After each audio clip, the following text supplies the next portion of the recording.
Greetings! Welcome to Film Gazers, a podcast focusing on the science fiction, horror, fantasy trinity, and 20th century entertainment. I'm Steph. I'm Jess. We're cousins/besties. Join us as we reminisce, discuss, and review films from our childhood.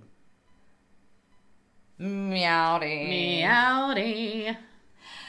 We are starting Spooky Shalhouby. Spooky Shalhouby. Ooh, it's getting spooky. A little Shalhouby.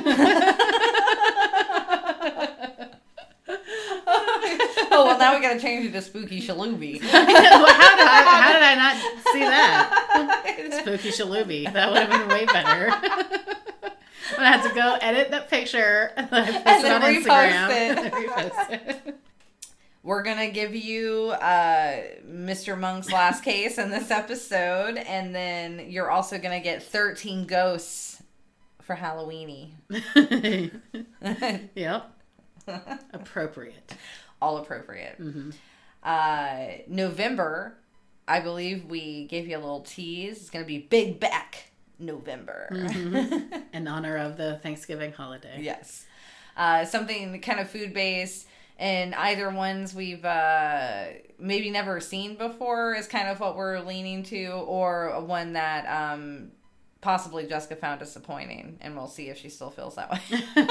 We don't know. We're still tentative, though. We're still brewing. Yeah. There. So next episode, we will announce what will be in store for November, and then we'll also get closer to December, which I'm super excited for. Samesies.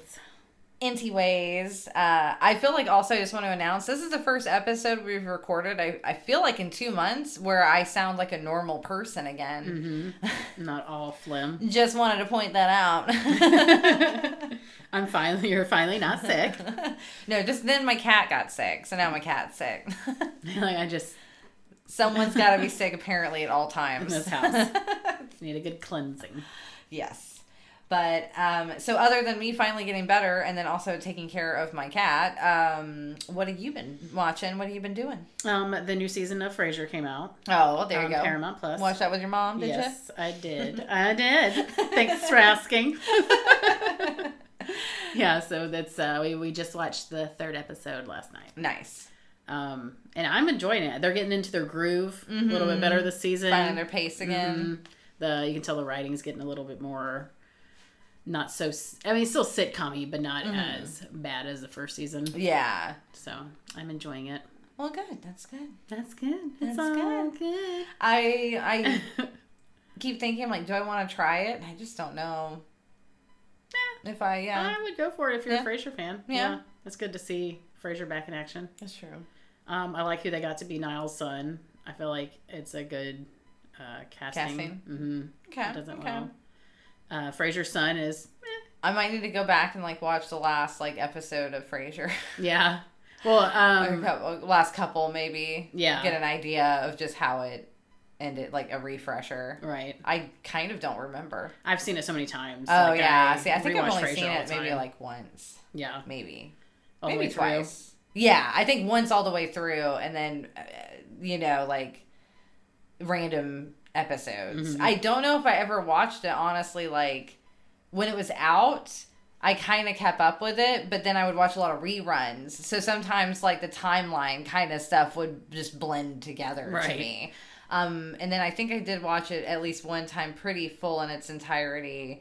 But that was probably a decade ago, I feel like it came on the same time frame as Friends. Mm-hmm. So it would be like Friends and Frasier, or like they'd come out around the same. So we would always watch both of them like religiously. I'm trying to remember what else I watched with Friends. There was always something back to back, but Frasier was on a different.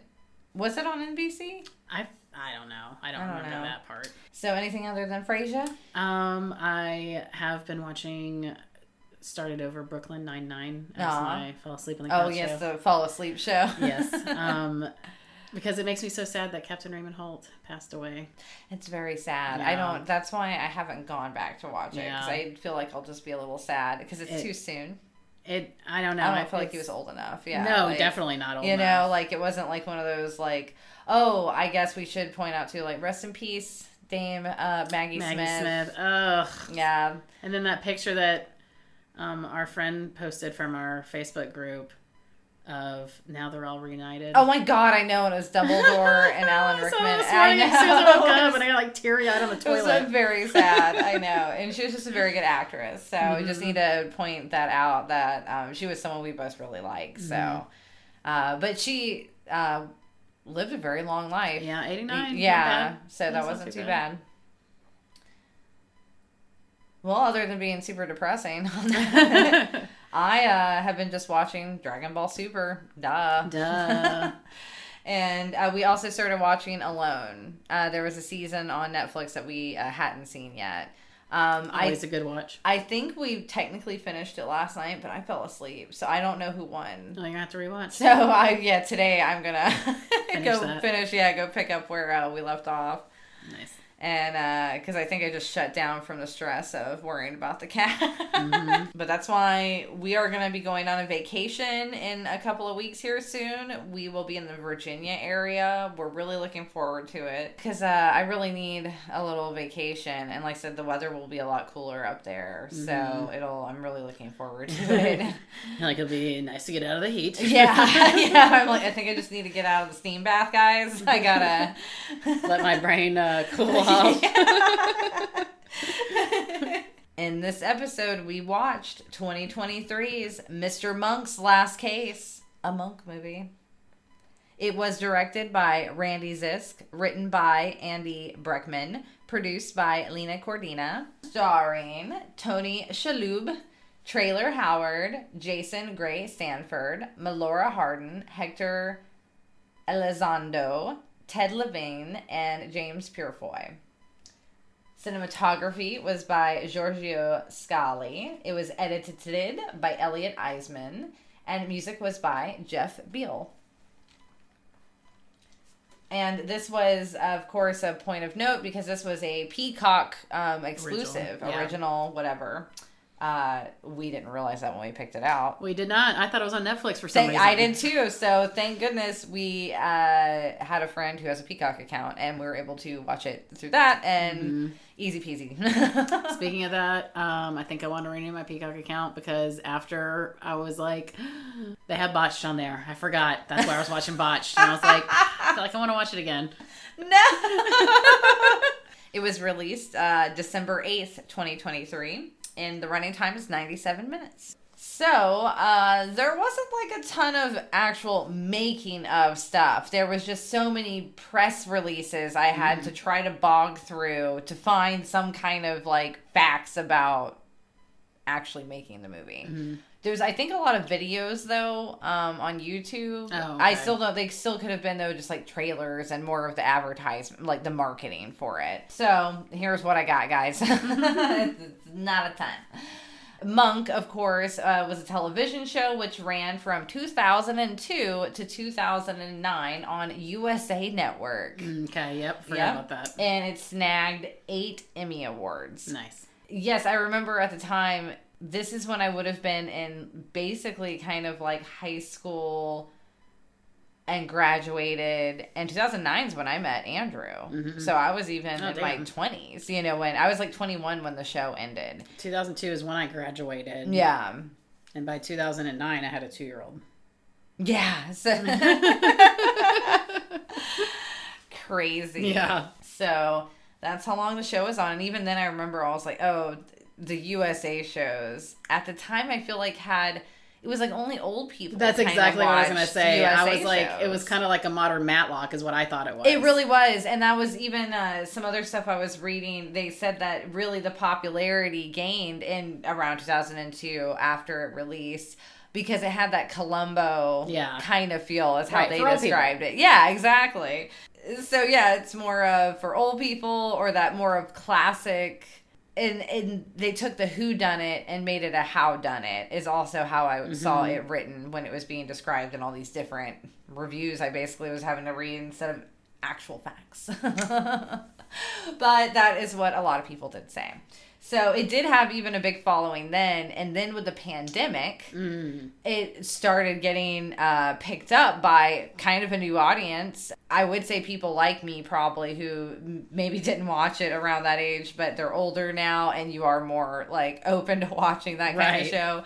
It also was very known. A lot of people said it was family friendly, which I thought I was like, but is it? Some of those episodes. I guess maybe like, teenage, like 13 and stuff. And older, I guess it'd be like, okay, yeah, it's family whodunit show. It'd be like watching Murder, She Wrote or or Matlock or Columbo, yeah. Have you seen there's a new Matlock coming out and it's a woman Matlock? What? But who was it? It was somebody good. Let me look it up real quick. Oh, it's Kathy Bates. Yes. What? I think it's coming out on Max, maybe? Man, we unsubscribed to Max. Oh, CBS? Even better. Is that? I have CBS. What is that? Is that Paramount? Mm-hmm. Yes. Yeah, that's where I saw it. Yeah. Kathy Bates is Matlock. I was like, oh my God. Kathy Yeah, I was like, no, somebody good. As you guys know, we are big Kathy Bates fans. I was like, Kathy Bates could totally fill Andy Griffith's shoes. Oh, absolutely. Yeah. Absolutely. I have faith. That is not a disappointing cast choice at all for me. I'm like, oh, Cal, actually watch Especially when we just finished Monk. I know. Fill that void. I know. I was like, as I even told Andrew the other night, I was like, what crime show am I going to watch? Like, I've gone through Brooklyn so many Nine-Nine. now. Well, I'm like, am I desperate enough to start NCIS? Because I hate that show. No. I tried to start it again, and I'm like, I can't. It's too cheese. So, I know. But that would be a good filler. Yeah. For sure. The next in the series. So during COVID and lockdown, a lot of people started watching the show who had never seen it before. Younger crowds started even watching it somewhat. Just got everyone kind of talking. And Breckman is quoted to say that there was a big uptick in fans also speculating what would Monk be doing during the lockdown. Yeah. So they all kind of had this idea, and Breckman had, I guess, always wanted to do a Monk movie, or have some kind of movies attached to it. So they kind of had it in the works, and then so Shalhoub and his wife Brooke Adams, they made a 4-minute film that depicted Monk's life during the lockdown, and that kind of helped also get the ball rolling on the project more too, because a lot of people responded really well to it and wanted to see more. And they actually filmed it in their apartment. You know, like the wife is the director of it, who also, his wife plays the editor in the movie, the book editor. Oh, where she's like, where she's like, it's been 10 years, Monk. Like, it's not gonna happen. And then he's like, blah, blah, blah. Yeah, that's his wife in real life. Okay, cool. And so that seemed pretty fun. NBC actually dropped off equipment in the hallway outside of their apartment because it was for like a online variety show they were trying to do during lockdowns and stuff. So people were filming things in their home. It was also fun to see what Tony Shalhoub's apartment looked like. How'd it look? It seemed very classic, very like New York. It just seemed very New York to me, and very just very classic and clean, kind of. Nice. Yeah. So it was fun. It was funny. It's 4 minutes. You can find it online. Recommend it. It was filmed in Toronto, Ontario, Canada, from May 1st to the 30th of 2023, and then it was released in December. They pretty much got the ball rolling on it.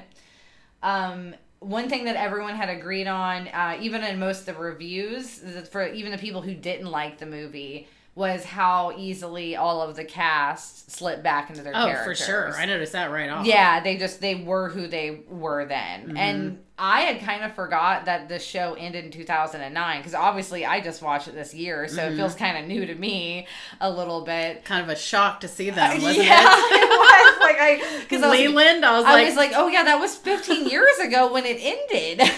I know. But you don't think that 15 years you can change that much. Well, especially because we were younger, though, so when you go that, you're just, like, kind of growing up, but now they were, like, our age old. Now, and it'd be 15 years from now, I'm gonna look old, like, compared to what I did, so it is something crazy to think really about. Funny. We were talking about Leland, and Dave was like, oh, Buffalo Bill, he's like, yeah, isn't it hard to believe that that's Buffalo Bill, and then it showed a close-up of him, and I was like, He looks like Buffalo Bill now, I'll tell you that. Oh, no. I can see him being Buffalo Bill now. I thought he was Those eyes is crazy. Oh, it was like the lighting of his eyes was. I don't know. Or did he was doing some crazy eyes. Like, yeah, he was opening them really wide. Yeah. It was scary. I mean, I still thought he was cute. He was a little cutie patootie. I don't know. He kind of sold out there at first. Oh, yeah, his character. Yeah. We'll get into that. But yeah, so that is a quote from everyone. Let's see. Jason was quoted as saying, "It's funny. It's like riding a bike, a very, very old wobbly bike." Who said that? I believe it's the guy who plays Randy. Oh, so funny. He was like, I know for certain there was some fear if we were all going to be able to slip back into these beloved characters, but once we got going, it was like no time had passed at all, and it was just back to the four of us doing what we do best. So it was truly a pleasure being back together with everyone. Oh, Sharona wasn't on it, was she? No, she wasn't. Yeah, I just noticed just that. in flashbacks, but she wasn't in anything, I wonder why. I did find a little info just saying that they were like, it's one movie, we couldn't cram everyone into the movie. We had to make it kind of go still within a plot and everything.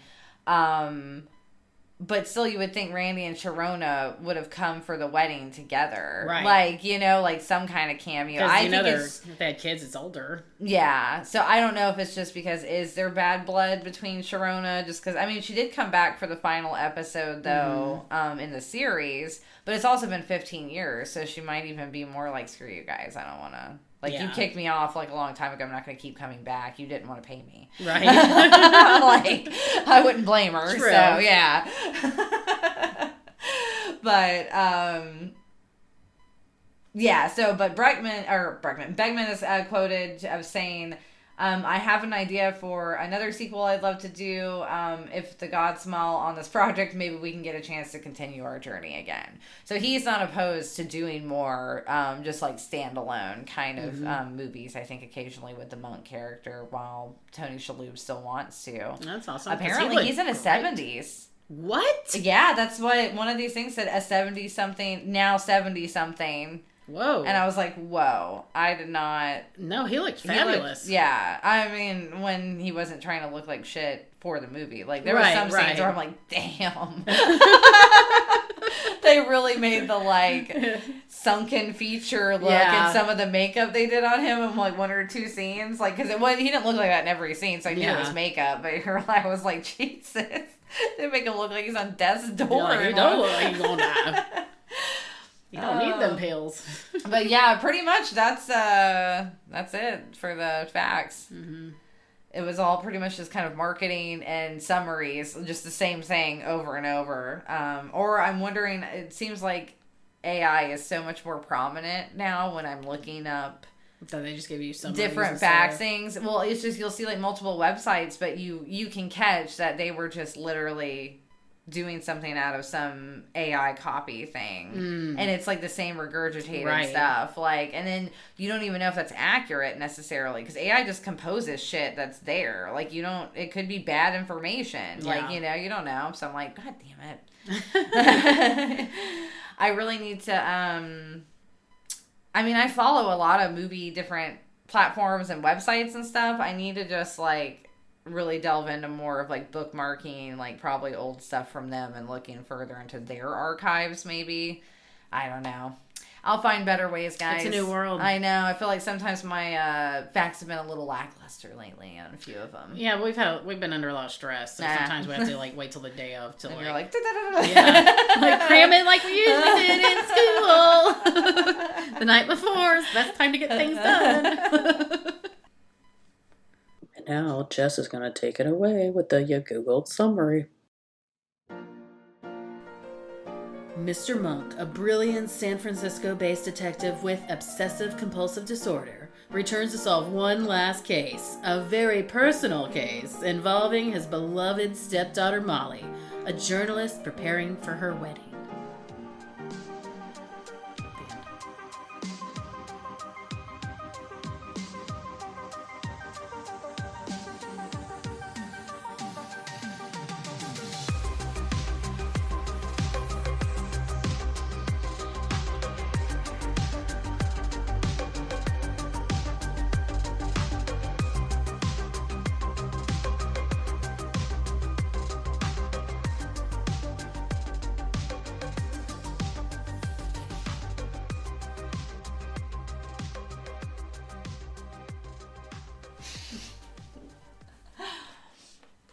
All right. So obviously this was a new film for us. It just came out in December of last year. So we have no memories of that. We have been obviously talking throughout last couple of months for sure of episodes. We've talked about how we've been watching Monk. Right. So obviously it's fresh on our brains and our minds. Because I just finished. I was saving the last I did too. season. Same. Yep. And I saved the last season for September. Yeah. And then I watched it throughout this month. So then I could watch the movie at the end of the month. Yep. So it's perfect. So that way you guys get it ready for you in October. Essentially, this is just a long episode of Monk. It begins us at a crime scene opening. First episode, we get a little narration. The crime scene opening of the very first episode of Monk. So this is where you get a Sharona flashback and everything. But now he has narration talking over it. And I really like that little look inside of his head. Yeah, that was a little different than definitely what you get out of the show. Yeah, so you did get a little more look. Of why he was asking about checking the knobs. Because he had a recall twice on that particular oven. Yes, because that's what it is. He goes completely off topic and starts talking about his oven and why he knows that he had to check the oven. And basically this kind of zooms out. They do like a little Inception almost kind of like direction. Like, this is the first episode, but now we're going to take it out of there to show you why he was obsessing during that first episode, going into present day where it's what he was writing about in his book. Yes. And so it's supposed to be, of course, they say it's 10 years after... Oh, yeah, because this was 2020. It's supposed to be during the pandemic or whatever, I guess. Or right around then. So, yeah, then it would have been like 10 years. So, been 10 years. She's like, people don't really know who you are as much as you were now anymore. Like, you're not fresh off the presses. This book doesn't have much relevance any longer. And the way you write, he is not writing about his cases. Instead, he's going into long tangents about all this random stuff. And then the case gets like 2 sentences where he's like, oh, it turns out the guy did it. And then the guy did it. Yeah, that's it. There's no here's what happened in his book. Right. Which I actually thought would be weird. Because Monk would be like, here's what happened. Yeah. That was his favorite part. I think he only did it when it was like fresh. He just solved it.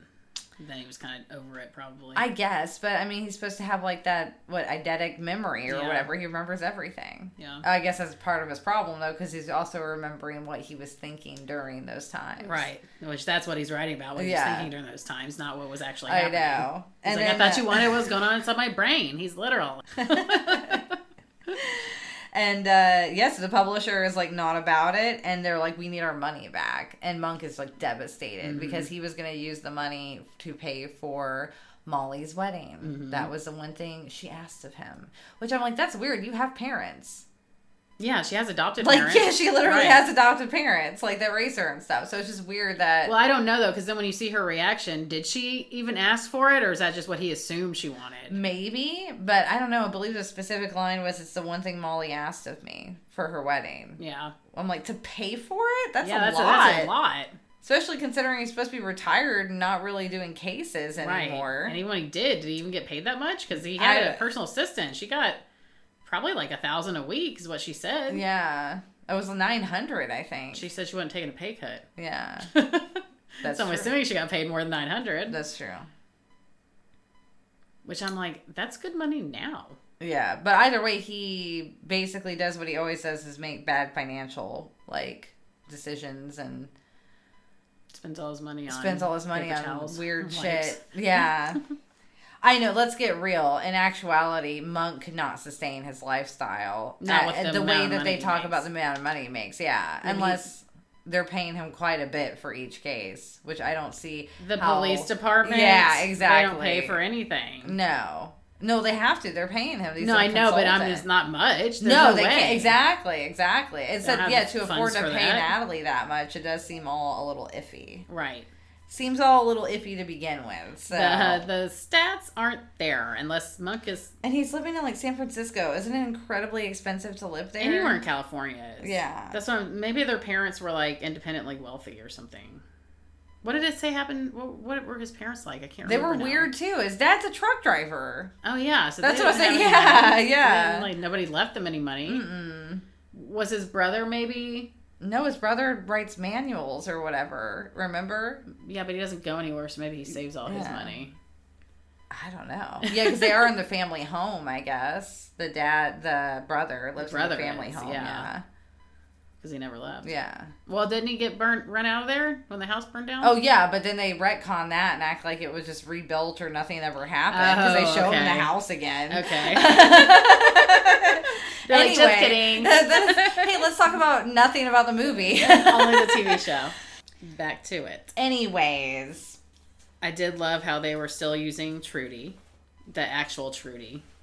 Oh, yes, Jan. Yeah. From Jan from The Office. that's what I call her throughout the entire thing, not Trudy. Jan. I'm like, oh, it's Jan. Jan from The Office. I liked how they still used her as her, like, present self. So, basically what we get is the setup. Monk did do well until the pandemic hit, basically. And then he reverts back, obviously, because it was a germ issue, which that was always like a thing for him anyway. And then so couldn't leave, so then he really wasn't going to leave. Mm-hmm. Then he got lonely again and regressed and kind of went back to being withdrawn. And honestly, they set it up as him being worse. He's literally... So I'm going to... Trigger warning straight away about unaliving. Yeah. So go ahead... if that's not your thing, I don't recommend this movie. Yeah, straight up. Was, and I recommend you turn it off from here. Okay, so to continue, if you're okay with that, this whole movie is basically about Monk wanting to kill himself. And planning it. They show him counting out the pills in the park where that him and Trudy love. Like, he's getting ready to do it in multiple times. Right, he gets interrupted. And he even is, like, confronted about it. And he's like, no, I've just been taking I just needed my medication again. So it's kind of, this movie, I'll go straight off the bat and say it was not what I was expecting actually at all. Me neither. And now, even after when I did the notes and the research and everything, and like I said, most of it was marketing bits, and they don't do it justice of saying, like, how depressing, like, they're all kind of like, oh, it's still so fun to go back to, Monk and blah, blah, blah, and oh, he's so funny, and I'm like, no, this movie was really depressing. Like, it was about how depressed he was. I know, and then they were like, and then the ones that did acknowledge that still were like, oh, it's fine, like, it was so, like, heartwarming, or this or that. I'm like, not really. Like, it starts because Molly's fiance is fucking murdered. Like, right. And then, so now she has the same kind of trauma that Monk has. Yeah. So now they'll be bonded for life for sure. Yeah, trauma bonded with that. And then, so he knows the kind of pain she's experienced and she's going through. And it's a fucking bungee jumping murder. Like, traumatized. I got anxiety watching him jump off of that. Because you knew what's going to happen. Yeah. You're like, this is fucked up. Because, it starts out, like I said, that she's getting married. People are coming back in town. This is why the gang's getting together for what's supposed to be a nice, happy occasion. Mm-hmm. Her fiance apparently is a kind of well-known investigative journalist, it seems like. And he happens to have some dirt, or he's uncovering things about basically an Elon Musk character, who, like I said, is Purefoy, who always plays a villain. Always. So even, like, if they didn't show you right away that he was a bad guy, I wouldn't even, I'd be like, he's a bad guy. Obviously it's him. It's obviously it's him. Exactly. So he basically has dirt on him the day before he even, like, threatens them, basically. And it was like, well, listen, I can give you an editor position or, blah, blah, blah. He's bribing him, essentially, to be like, don't do your story. And the guy's like, no, I have integrity. But, do you? Just straight off the way, because, yes, it's tragic that they basically set it up to where he dies by his already scheduled bungee jump. And they make it, like, look like an accident. And as I quoted before, it wasn't a whodunit, it's a howdunnit. Yes. Because usually you kind of know a lot of times who did it. It's just... This time you didn't know how. Yeah. I just thought they switched the ropes. That's what I assumed. Yeah. But then... The tape measure. Yeah. The tape measure. We're going to ruin it for you. The tape measure. It's the tape measure. They fucked with the tape measure. They made it in tiny increments. Yes. Different. Yeah. They made it a little longer. Yep. To where it was exactly 6 feet longer. So yeah, it's a very sad movie. So that happens straight out the gate. And then you already know that Monk has kind of been like, oh, I've been pushing off killing myself, essentially, because he was going to, like, I guess, participate in the wedding and then be like, I'm out. Molly's good. Yeah, Molly's good, blah, blah, blah, all this. And so that doesn't happen. And then throughout the entire movie, he talks about how he's like, oh, well, I have plans. I can't do that. I have plans. Mm-hmm. Because his plans are to kill himself. Yeah. So, again, just not where I wanted to see it going. I really thought I was going to come into this, and it was going to be that he still at least had some kind of hold or was in control of kind of where we left off with him. Yeah. I understand the pandemic aspect of like, oh, it reverted him, but I don't know. I just thought it was really sad to have him revert again. And just be so, like, it was just so sad. You're like, so only got a couple good years of his life, and then he reverted back, and now he wants to kill himself? Like, yeah, he got 10 years. Yeah, so he got to live a decade kind of normal, and then is like, okay, I'm going to kill myself to join Trudy now. Yeah. And then because everyone moved away. Well, they abandoned him. Yeah, they abandoned him. According to him. So, that's the gist of the movie. Doesn't sound like it would be neither fun nor like wholesome. Yeah. Heartwarming. Mm-mm. Yeah, it's basically a look into his depressive episodes. And then he still decides to continue on because he obviously does want to help Molly. And if he determines like, okay, well, if this guy was responsible, I need to figure it out. So he decides to basically take on the case because Natalie's already there. Mm-hmm. Randy's like, I still have some connections. And then lo and behold, Stottlemyre had recently quit the force, finally retired. And now he's doing private security. For who? The billionaire guy. Of course he is. My favorite part of the whole movie, though, was the Randy Disher project scene. Yes.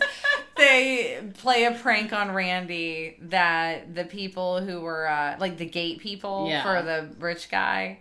Like security at the front gate or whatever. Yeah, they have him listening to Randy Disher projects and then be like, oh my God, it's Randy, I gotta get a picture. And then, of course, it was just Stottlemyre. And Randy's like, one more. And then Stottlemyre comes out. He's like, paid them to do it. So funny. So funny.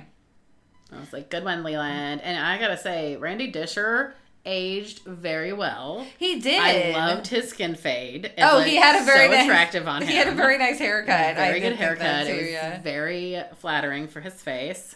He filled his face in nicely. I mean, Natalie pretty much looked the same. She did, except she had shorter gray hair. Yeah, slightly. Yeah, her haircut was, and not even that much shorter. It was like not that slight. It was a little different. She didn't have did she have a pixie at the end?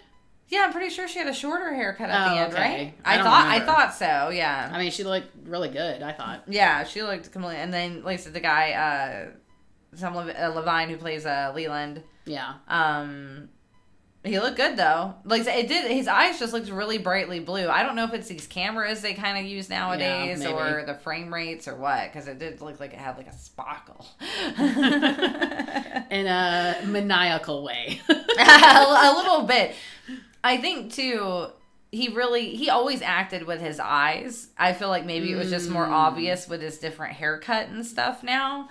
Because there would always be things where he'd be like, oh boy, or, you know, like his eyes would be real exaggerated. He did a lot of eye acting. But because in this one, he's supposed to be kind of like in denial. Because basically Leland, he has a sweet gig with this guy. He obviously doesn't want to realize the guy's a murderer, you know, like, because basically, and the guy, he murdered like the co-creator of the company or whatever, just so he can have the company. Yeah. So to be honest, while I'm watching this, I'm kind of like, I don't care about that guy he murdered. Like, you care about Molly's fiance, you know, but like, it has these layers to it that, I don't know, the villain was the villain, but I was seeing stuff where they justified kind of like, oh, you know, some of Monk, the best episodes were when he went up against like the bigger guy, like the judge guy or this or that. But I'm like, sometimes, but I don't know. Sometimes I like the smaller cases because when they have like the bigger, powerful characters, it's always supposed to be more of the mumbo jumbo between them than it is kind of like just solving the mystery part, you know? Howdunnit. Yeah. Or there's always something, because it's always like they hired somebody. And I'm like, that's boring. You know, like that's always what it is. Oh, they paid this person to do this. And I'm like, yeah. I have to touch on, though, on the TV show, that it was Coach that killed his wife. I know. When I watched it, I was like, Coach! No!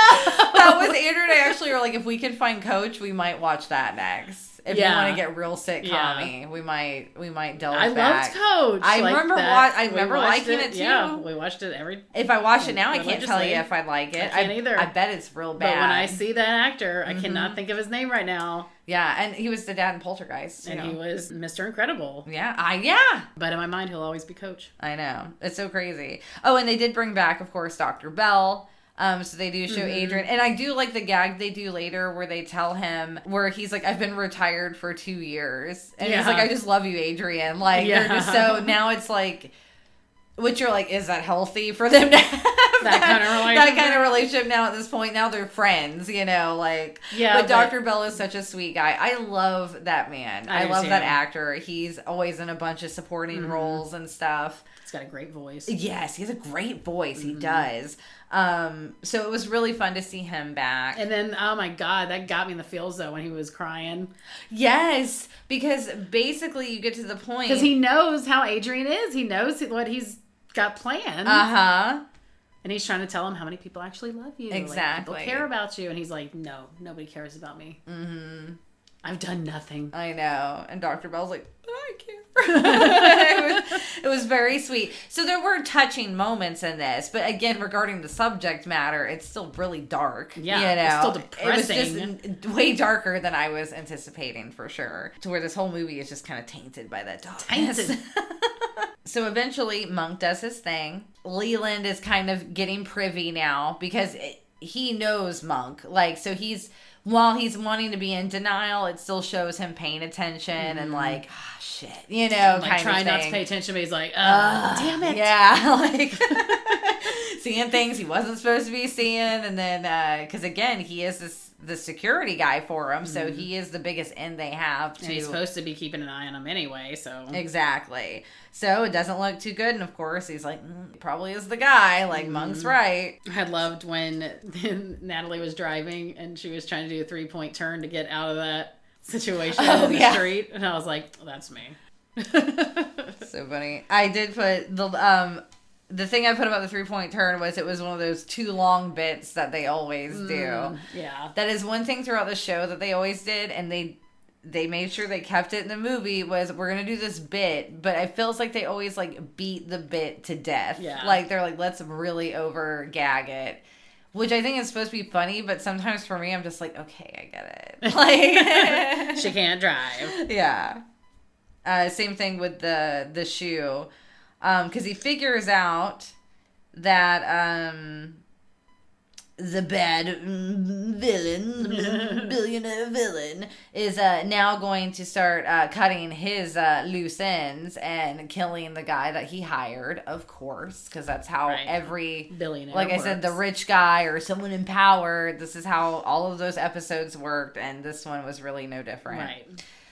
Just this time he had, the support of Molly and, you know, some of the people, while, again, these tidbits of him just wanting to kill himself throughout it. So, yeah, they figure out that he's going to do it by bomb. That's how he's going to kill the henchman. And he still explodes. Yeah. They don't save him. And, like, they show, like, body parts, don't they? I don't know, but I just know then they have a 2-minute bit that Monk is writhing on the ground because he stepped in dog poop. Yeah, oh my God, when that was pretty funny, though. Other people were actually probably blown to bits, and he's laying there freaking out about dog poop on his shoe. And it's Natalie being worried, and then they do... That bit was funnier than the 3-point turn bit, but it was also done very long. Yeah, it was very long. A very drawn-out one. I still laughed. It was still funny. But it was also like, we're just like, you're like, sometimes he's so inappropriate. Yes. Oh, he's totally inappropriate. But, I mean... So then they do also put in a little bit of the classical sleuthing monk where he's like, I'm in disguise, or I'm going to be in the premises. They made him look like Panama Jack. Yeah, I didn't even notice that, but yeah. It was straight. But I was like, why? That was another thing that went on too long for me was the bartend episode. Because I'm like... Another good example. What was that trying to do? You really thought Monk could bartend? You really thought he would be able to do that? Well, I think it was more of Leland just gave him the excuse of that's who he was supposed to be. I don't think he was actually supposed to go set up the bar and start doing it. Okay, because I was like, didn't even expect him to get a laptop. It was probably just the reason for him to be able to get in the premises and then hurry up and sneak off, right. Maybe that's what I would assume, because I also was wondering... Who let that happen? Why would they think that? Well, Leland was supposed to... Because he's the security guy. So he's like, oh, don't worry, I'll get you in there. Yeah. But I'm like, why couldn't Leland just... Oh, because that's right. He said he had to be at the offices or whatever for that security. Because, of course, the Elon Musk type is working on a rocket ship. Of course. Space, always. So that's more... Leland has to protect that. He has to protect that. But yeah, so again, that was another example of the drawn-out joke, and the Panama Jack bartender scene was definitely one of them. Because you go through all of that, and then he does finally get away. He gets the laptop information. That's going to be of course, what's going to break the case wide open. And then he gets caught, immediately. And then there's a chase scene. So again, if you've seen a Monk episode, you definitely know the formula of this movie. It's not that different in that respect. Monk almost dies. Yeah, they're just, like I said, really putting the depresso espresso down your throat. Yeah, because then he goes off a fucking cliff. Yes, then the billionaire guy does push him off a cliff, and you're like, whoa. And there is no next episode. It does at least directly get on with it. Well, yeah. It's a movie. Because I feel like this is where I'm like, this is where they leave the cliffhanger off. Yeah. This is where the part 2 would start. Earlier, very early, this was a good little example, though, of how they do implement little things like that. It's supposed to be at the press conference of this party, and someone brings him a blow-up, astronaut-looking thing. And then the wife, cattily... And I thought they were going to have the wife be more involved by the way they were using her. Yeah, and then all of a sudden... And then she was nowhere to be found. And then nowhere to be found. Half of the movie. I thought she was going to be somehow more involved. But basically, I guess they just made her prominent for her to do this one scene. Yeah, it must have been it. Yeah, where she basically is like, oh, no. No blow-up doll for my astronaut. Or get your own astronaut. And then throws her in the air, and somehow... It's a balloon. Why is it filled with helium? Yeah. It's a balloon all of a sudden. It was literally a blow-up something. And it then wasn't a later, balloon. It becomes a life preserver. Yes, and that is what saves Monk's life. That is how absurd this movie is. You're like, if it lost enough helium that it would come down to the ocean, it wouldn't be floating anymore. I have no idea. And then I'm like, but it wasn't filled with helium. How could it have been filled with helium? I'm like, it was a balloon this whole time? Like pool floats don't just float away, and that's exactly what it looked like, was a pool float. It wasn't that windy of a day. That was the thing. If it was it blew away, but it was literally, she's like, whoop, and it just flies in the air. And that's what miraculously stayed just around those cliffs. Around the cliffs and saved Monk's life. Mm-hmm. So that's how Monk survives this matter. And of course, then he goes and gets the gang. Because they're frantically looking for him, I guess. And he shows up. And this whole time, they've been very hush-hush. And the billionaire guy doesn't know. So he thinks he just killed Monk and everything's honky-dory. Honky-dory. And obviously, they put a stop at the very last minute when he's finally in his rocket ship. With the squeegee. Yep. And Monk's squeegeeing the outside. And they're shutting it down. Shut her down. To arrest him for obviously attempted murder. Mm-hmm. Because Monk is there.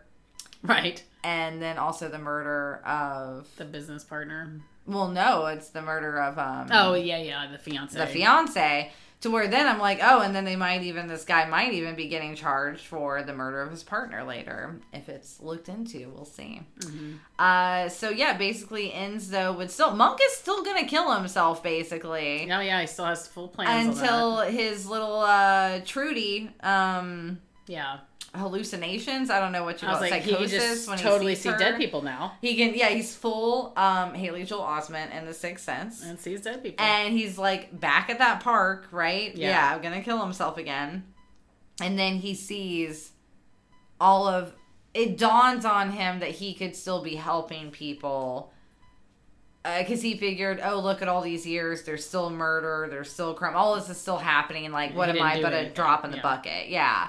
But then he realizes, oh, he helped the victims the whole time. And he sees all of the victims. And they had some from prior episodes. Like, it looked like, that was in there.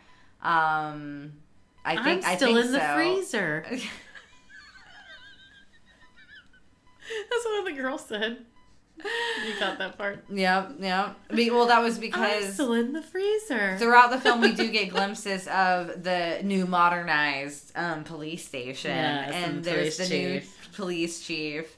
And she's basically been trying to get Adrian on retainer again to possibly help because she's like, she calls it the freezer because it's where all their cold cases are. Mm-hmm.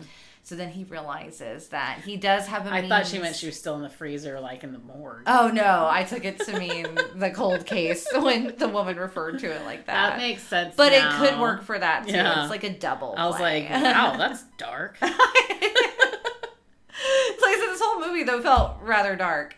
So, that's basically how it ends, though, is he's like, nah, I'm not going to kill myself walking after all. hand in hand with all the ghosts down the hill. And then he even...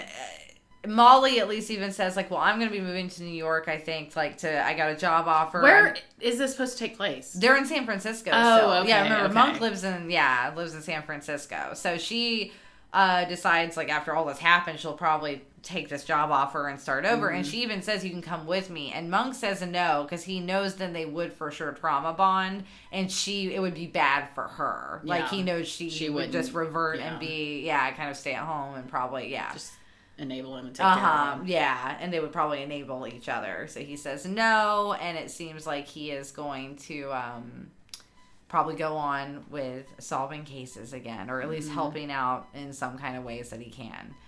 Everyone else, they just kind of, they're just going to go back to their lives. Right. But poor Leland loses his job. Yeah. So, and you don't get... Like, what's he gonna do? He gets, once again, Leland gets the short end of the stick. And so that's where I told, remember, I think Randy says he has a job opening for his deputy. Oh, and so I think their roles might be reversed. Like, if he moves, so he might move. But then everyone is leaving Monk. Mm-hmm. In actuality, like, instead of before, but... Who knows? I thought him and Leland should consult together. Yeah. Because they make a great team, too. Mm-hmm. Honestly, they make a better team than him and Natalie. Or they should all just move to New Jersey. And live with Sharona. And Sharona can take care of Monk again. Do a better job this time, Sharona. Because where did Natalie live? She ended up moving. I think she just got moved wherever... Yeah, but what was that? He got stationed. Oh, so he was just away. Yeah, so it was supposed to be away from Monk. When did they meet? I don't remember them even meeting. In the last season. That was it. They had her showing that he was... I thought it was weird. Because he's supposed to have been her dead husband's best friend. Oh. And he comes back to, like, visit, and then things get spicy between them. Yeah. And then basically they become an item, and then I guess they get married and stuff, and... She moves off with them. Yeah. But I thought that was weird. Yeah. I was like, I don't like that. I don't like that either. I was like, you could have made, like, a different plotline for her. It just seems... They did not do... Until Sharona ends up with Randy, at least. Like, that, to me, was, like, the happiest... Yeah. Well, and at least Leland does have his wife that he met later, too. But it also... That was all kind of towards the last two seasons, where it felt like then they were tying up their loose ends and be like, oh, well... We want some of these people to have a happy ending. I know.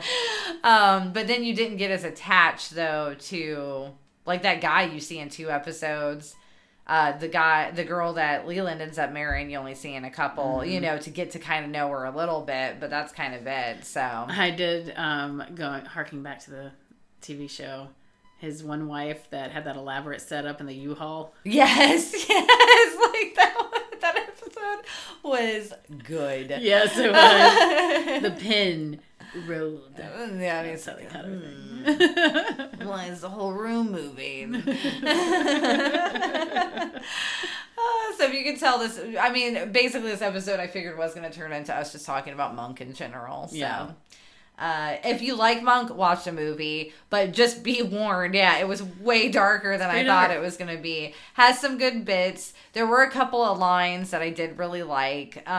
Just a bunch of random stuff. It was good to see everybody again. Mm-hmm. So it was fun. Overall, though, I'd probably still give it like a 2.5 out of 5. Like, it's about halfway. Maybe a 3 for nostalgia. I think because I'm like, I'm sure...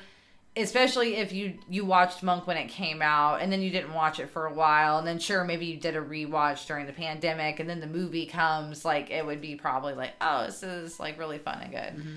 But I just slammed like all of the entirety of the series and then went straight to like the movie. Yeah, it's supposed to be 10 years later. It was a lot to take in. It was a lot to digest. Well, that and I feel like, the episodes were better. Yeah, but the movie wasn't bad, but it wasn't. I just was expecting something a little more lighthearted. I just wish it would have had that little more of the a fluff episode, and maybe just maybe a happy ending for poor Mr. Monk. Yeah, like he's been through enough. Like man. happy. Yeah. Like not. Yeah, like I said, it was a little. Like let him meet somebody Trudy like something, because he liked that one lady, but then she got put away for murder. Yeah, right. The hat pin lady. Yes, the hat pin lady. That episode was gut-wrenching. And I'm like, that guy, he was a war criminal. He deserved that. Right. Why are we turning her in? Because it's the right thing to do. Let her help her escape. Yeah, exactly. Go to Mexico.